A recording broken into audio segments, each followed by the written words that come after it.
back in the early 90s, was having a real hard time with alcohol abuse. And I really just totally screwed up my life with it. It was the first time in my life, really, that drugs or alcohol had just destroyed it. And I went out to be with my brother, who lives out in Connecticut, and I stayed there for like 2 years. And during that time, my mother died. And I found out I had cancer, and then I came back to Oklahoma. I made friends with a girl, and her name was Joanne.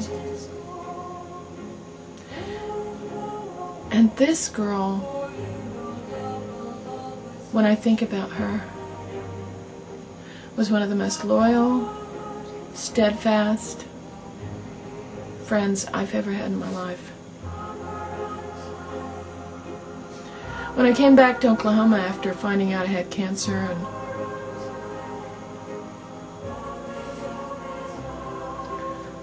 she wrote me every day, it seemed like, or at least every week. You know, she wrote me so often. And her life was really screwed up too by alcohol and everything, and she was always telling me about different things that were happening with her.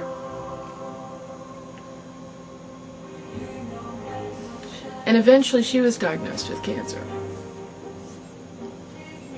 And I kept encouraging her to come visit me in Oklahoma. Come see Oklahoma before you die. Come, you know, hers was terminal. Although she went through the chemo and everything, we both knew, and she knew.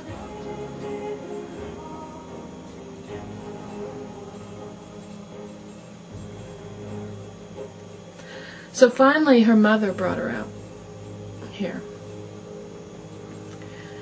And I got to see her, and we talked, and she got to see a little bit of Oklahoma while she was here, and the Oklahoma that I love, you know. And then she left. She went back up to Connecticut, and about 2 months later I get a phone call from her mother, and she's died. And to this day, I always feel like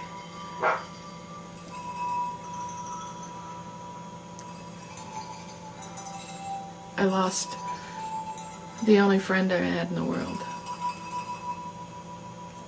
And I think about her so often. Now you may think, what does that have to do with Dynachik? I wasn't as giving to her as she was to me. I took more than I gave. And that's the same way with Dynachik. And maybe that's why I'm feeling like I'm not making connections. I'm not giving enough for something. I don't know.